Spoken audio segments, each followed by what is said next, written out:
Rachel, congratulations on penning a new deal. How does it feel to extend your stay at Aston Villa? Yeah, really good. I think I've known from the start of the season that obviously I was getting into my final year, and I've really enjoyed it since I've been here. I think, especially when you look back sort of over the last 2.5 years, I think you realise the transition and the growth the club's made, and I've really enjoyed that. So I'm really excited that I've got another year. I don't know about you, but it feels like you joined the club much longer than only 2 years ago. So for you, does it feel like you've really made yourself at home at this football club, particularly because you've worn the armband as well? Yeah, I think so. I mean, more so just because coming home from the US was obviously a big move for me, and I think it was the right time.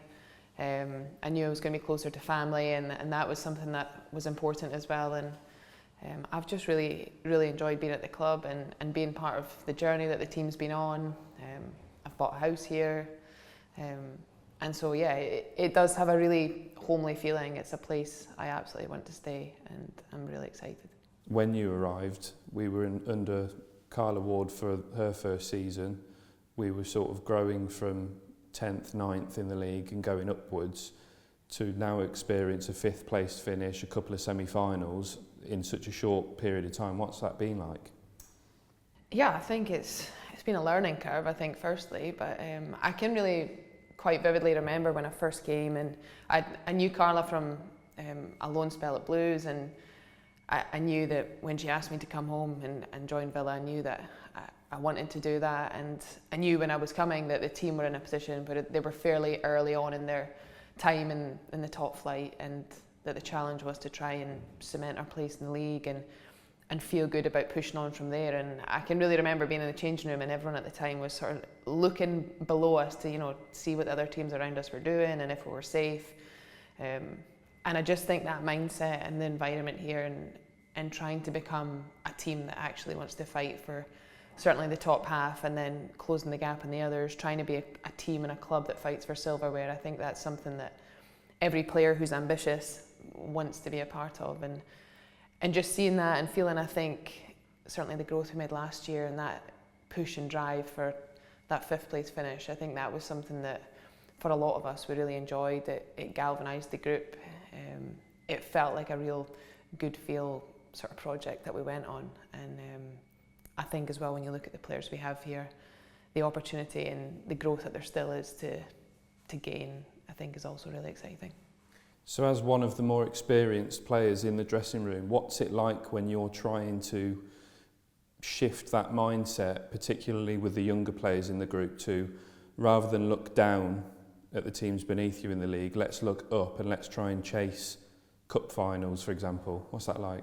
Yeah, I think that was one of probably the biggest things for us as a collective group, and probably the fact that I joined in January when you're in the middle of a season, I think it gives you a little more perspective. Everyone at the time who's been involved from that August time, they're probably in a different headspace to what I was in. So for me, it was probably I brought some perspective to a lot of the group at the time. There was a lot of senior players, Neats and Remy were here, and 2 players who've a lot of experience in the WSL, especially, that they're the players that you sort of look to and you enjoy playing with, you enjoy taking on the challenge of trying to be part of the group, changing the mindset, working towards just better things. I think you want to finish as high as possible every season, and so I think probably that was maybe something that I had a more conscious input on. I think beyond that, I've had the opportunity to play sort of a leadership role in a lot of the clubs I've been at,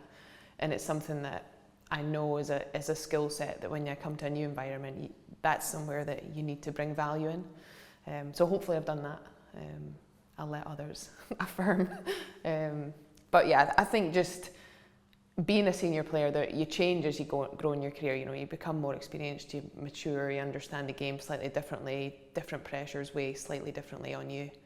And that's something I've enjoyed too. We've had some really great young players in this club recently, some youth internationals that have a huge career ahead of them, and I think I enjoy as well just encouraging them and trying to help them learn. That's something else that you can take. It's not always just about the games at the weekend. There's a lot goes on in the week. What are some personal and collective highlights you've had in an Aston Villa shirt? I think one general one is I absolutely love when we play at Villa Park. I think when I think about just the atmosphere, the feeling you get on a game day when we play there, I love that. I'm really looking forward to hopefully getting lots more opportunities to do that. And I think there's just a feeling when you're a professional athlete, you just stand a little taller when you walk out that tunnel. So I've loved that. I think, of course, we've had a couple of semi-finals. I missed the Chelsea one, but I think just being part of that FA Cup run last year, I think that was something that we all really enjoyed. The result against Man City, of course, stands out along the way, but I think just that run, that was a big part of how good that season was. And also I've managed to get a couple of goals, I think.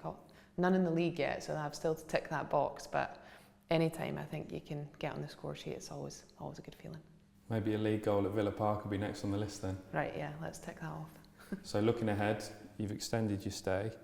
Is there a belief amongst you and amongst the group that this season was a one-off and what you achieved last season is more like what this team is capable of going forward?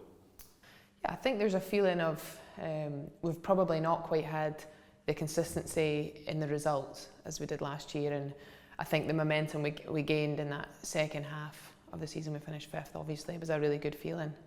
I think probably the expectation on us, both internally and externally, has made this season not feel such a success.